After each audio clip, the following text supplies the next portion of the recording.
घर एक जन्नत।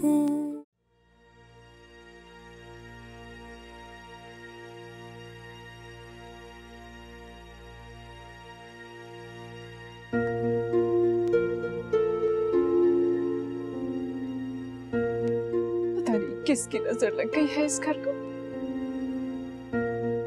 मुझे तो ये सबा पहले दिन से ही चालाक लगी थी। बस कर दें आप। जरीन इस दुनिया से गई, अब आपने सबा के खिलाफ महाज खोल ली। सरमद, ये तुम किस लहजे में मुझसे बात कर रहे हो? आप बात जो गलत कर रही हैं, बिला वजह इल्जाम मत लगाइए सबा पे आप लोग। वाह वाह वाह वाह सरमद, इतना दर्द है तुम्हारे दिल में सबा के लिए कि आज तुम्हें मेरी ही बात पर गुस्सा आने लगा है। प्लीज आपा प्लीज, मैं पहले ही बहुत टेंस हूं। वो तुम्हें देख रही हूं, इतना टेंस तो मैंने तुम्हें जरीन के मरने पर भी नहीं देखा। जो इस दुनिया से चली गई उसके लिए मैं क्या कर सकता हूं? जो इस दुनिया में है उसके लिए तो बोलना मेरा फर्ज है ना। वो तुम्हारे लिए इतनी अहम हो गई है कि उसके लिए तुम मेरे सामने बोलने लगे हो। वो अहम हो नहीं गई आप, वो हमेशा से अहम है मेरे लिए। याद होगा आपको, जब जरीन से मेरी शादी हो रही थी तो मैंने इनकार किया था, मुखालफत की थी, लेकिन बाबा ने मेरी एक न सुनी। अब बहुत सजा काटी है सबा और मैंने। बहुत देर से याद आया सबा को इंतकाम लेना।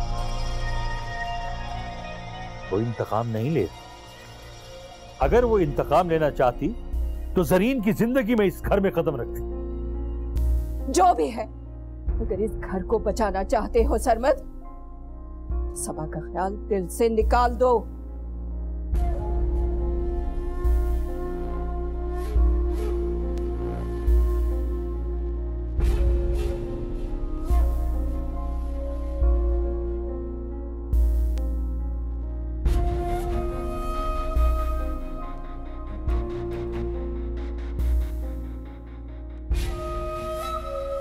सबा से क्या शिकवा सलमा? हैरत तो मुझे सरमद पे हो रही है। उम्र के इस हिस्से में उसे क्या शौक चढ़ा है? अम्मी, अगर सबा इस घर में आ गई है तो हम सब इस घर से बाहर होंगे। माँ के वक्त में भी मैंने यही बात की थी कि ये लड़की इस घर पर राज करने के लिए आ रही है। कुछ भी हो जाए, मैं सरमद को ये कदम नहीं उठाने दूंगी। आज वो जिस तरह मेरे सामने बोला है, मुझे नहीं लगता अम्मी अब उसे कोई भी रोक सकेगा।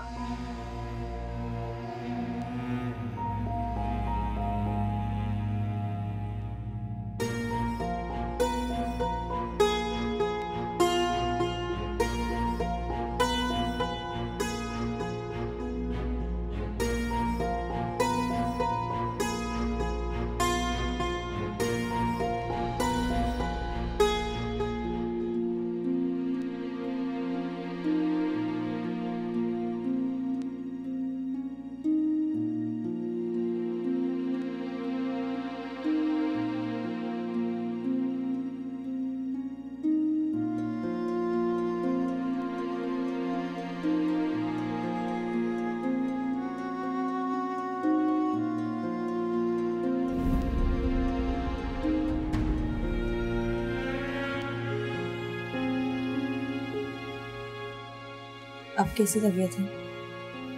बेहतर है, बस कभी कभी ब्लड प्रेशर जरा हाई हो जाता है। शर्मीन, मुझे बात करनी है तुमसे। कहो। मैं इस घर में किसी का हक मार कर नहीं आई हूँ और ना ही कभी किसी का बुरा चाहा है। माहम, यही तो मैं तुमसे कहना चाहती थी कि तुम्हारे घर को मेरी वजह से कोई खतरा नहीं। मेरे और वलीद के दरमियान कभी कोई ऐसा ताल्लुक नहीं रहा जिसकी वजह से तुम्हें परेशानी हो।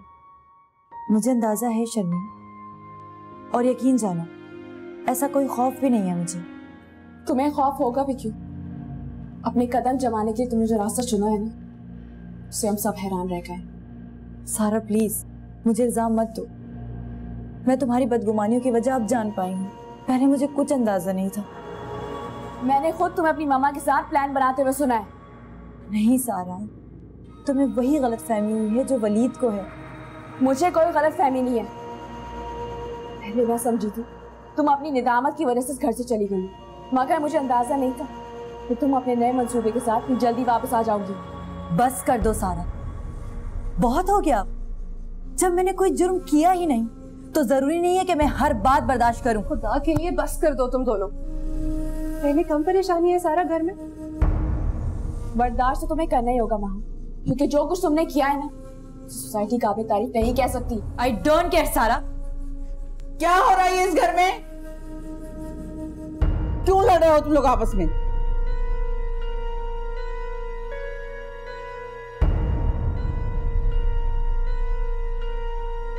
मुझे तो यूं लगता है कि जैसे ज़रीन के जाने के बाद सब एक दूसरे को नोचने लगे हैं। रुक जाओ। आप इस घर की बड़ी हैं दादी, कम से कम आप तो मेरी बात सुने। कोई बात नहीं सुननी मुझे तुम्हारी।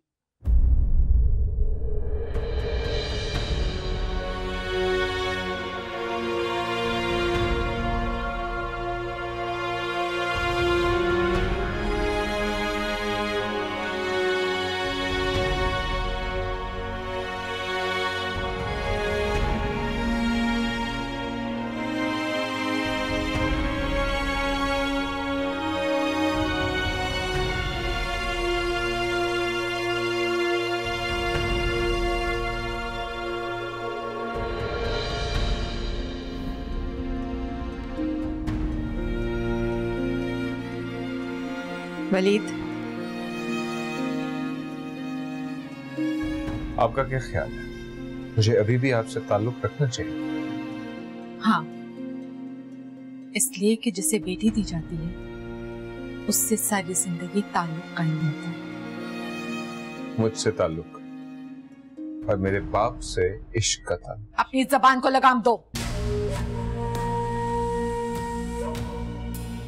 क्यों आई हैं आप यहाँ? फिक्र मत करो, इसकी बात कभी नहीं होगी।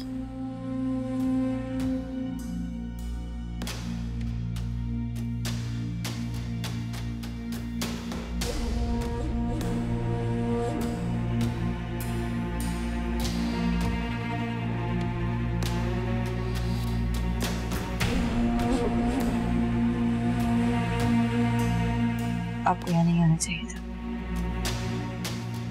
तुम्हें अंदाजा है कि मैंने तुम्हें कितने फोन्स किए? मैं आपसे बात करना नहीं चाहती थी मम्मी। अधूरी बातें इंसान को बहुत सी उलझनों में डाल देती हैं माँ। मैं किसी उलझन में नहीं हूँ। लेकिन तुमने मुझे मेरी नजरों में उलझा दिया है। तुम्हें अंदाजा है माँ कि तुमने अपनी माँ को कितना सेल्फिश समझ लिया? आपको अंदाजा भी है कि मैं इनकी नजरों में कितनी सेल्फिश बन गई हूँ? तुम्हें याद है माँ, सरमत ने तुमसे क्या कहा था कि तुम मुझे कायल करने की कोशिश करो? जी। तुमने इस बात से भी अंदाजा नहीं किया कि मैं उनके फैसले में उनके साथ नहीं थी। सरमत ने मुझे बहुत इंसिस्ट करने की कोशिश की, लेकिन माँ, मैं रिश्तों की नजाकतों को अच्छी तरह समझती हूँ। मैंने कभी भी सरमत से ये नहीं कहा कि मैं उनके फैसले में उनका साथ दूंगी। मैं इतनी कमजोर नहीं हूं माँ कि जिस औरत ने मेरी बेटी को मेरी तरह प्यार दिया हो, मैं उस पर सौगंध बनकर आ जाती। मतलब आपकी ऐसी कोई इंटेंशन नहीं है? माँ, मैं ऐसा कभी सोच भी नहीं सकती थी। ज़रीन की जिंदगी में भी मेरा कोई ऐसा इरादा नहीं था, तो उसके मरने के बाद मैं उसकी रूह को तकलीफ कैसे पहुंचा सकती हूँ?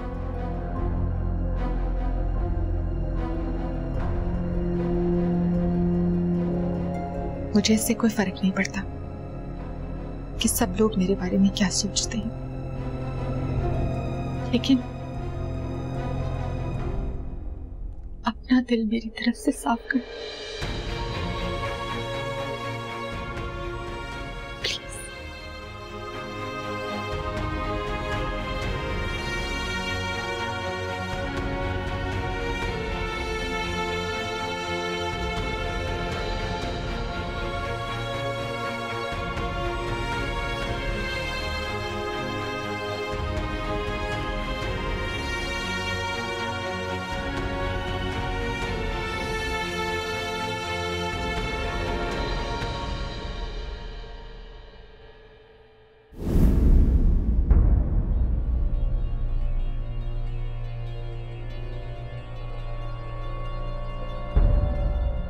मुझे तो ये समझ नहीं आती कि तुम रातों को सो कैसे लेते हो। मैंने जरीन को नहीं मारा साहब। जरीन को तुमने मारा है सलमा। वो औरत जिंदा कैसे रह सकती है जिसका मर्द दूसरी औरतों के ख्वाब देखता हो? तुमने मेरी मोहब्बत को हमेशा मेरा जुर्म ही बनाया और इस जुर्म की सजा तुम्हें सारी जिंदगी काटनी है। नहीं सर, अब तो तुम्हारा वो एतराज भी खत्म हो गया कि तुम जरीन को दुख नहीं देना चाहती। जिसकी जिंदगी मेरी वजह से छीन गई उसे मैंने और क्या दुख देने? तो खुदा ने किया उसके इल्जाम मुझे मत दो। नहीं, मुझ में इतनी हिम्मत नहीं है कि मैं किसी की कब्र पर अपनी सेज सजा लूं। जरीन के पास वक्त ही इतना था। उसके पास जितना भी वक्त था उसने उसे सिवाय नफरत के तुमने कुछ भी नहीं दिया, कुछ भी नहीं।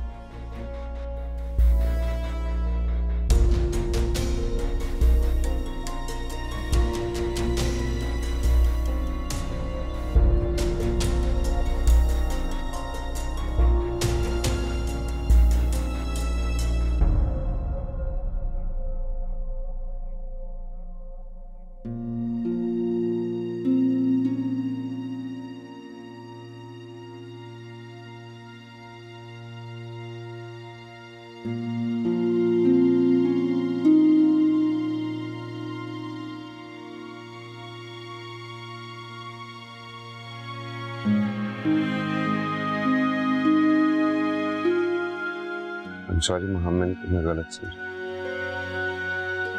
आपने मुझे गलत समझा, इस बात का दुख नहीं है वरीद। दुख सिर्फ इस बात का है कि मैं आपका दुख समझती हूँ लेकिन आप मेरी मोहब्बत नहीं समझ पाते। गलती हो गई वलीद, अगर ऐसा बार बार होगा तो मैं हिम्मत हार जाऊंगी। डोंट वरी, मैं तुम्हारी स्ट्रेंथ बनूंगा। वलीद, अगर आप मेरी स्ट्रेंथ नहीं बनेंगे तो मैं अपने खिलाफ उठने वाले तूफानों से नहीं लड़ सकूंगी। आई प्रॉमिस, तुम्हें आइंदा किसी तूफान से लड़ने की जरूरत ही नहीं पड़ेगी। I promise. अगर आप मेरे साथ हैं तो मुझे किसी तूफान का डर नहीं है। Thank you.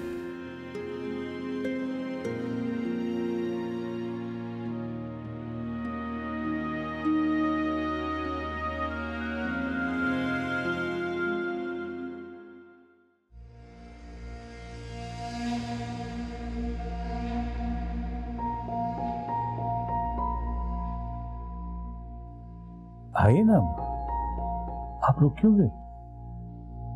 रुक इसलिए गई कि जिस बेटे पर मैंने पूरी उम्र मान किया है अब उसकी आंखों में मुझे निदामत नजर आती है।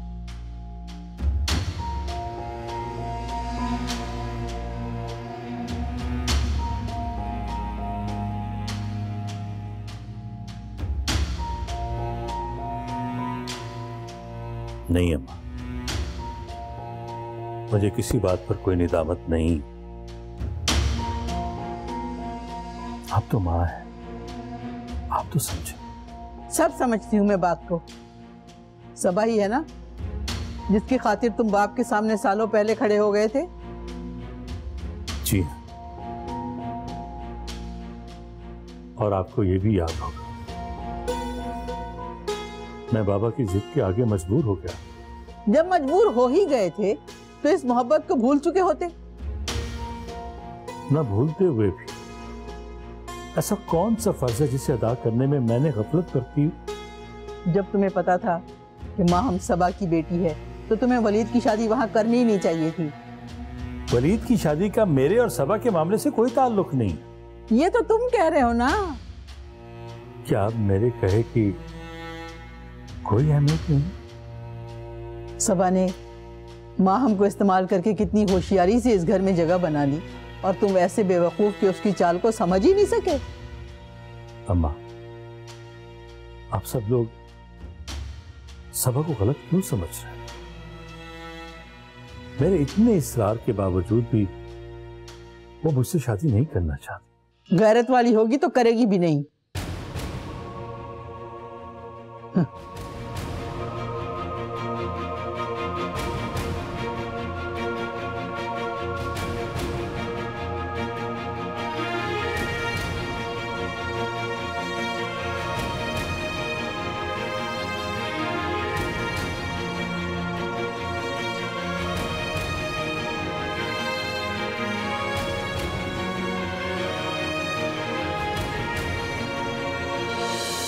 बच्चों, तुम लोग यहाँ बैठे हो? हाँ दादी माँ, बैठे।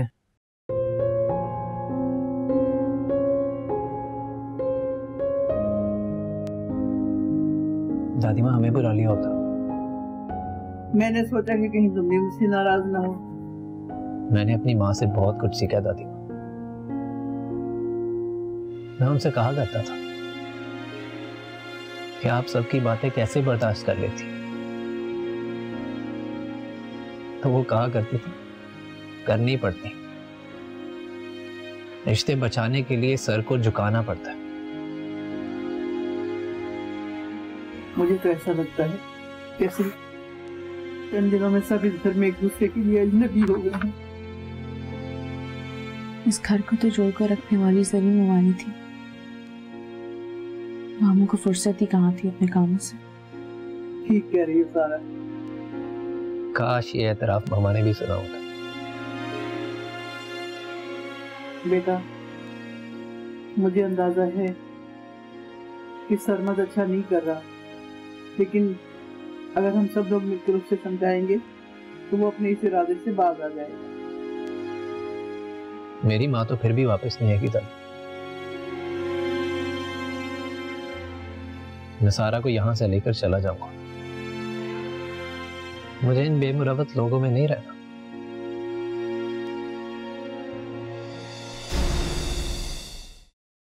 घर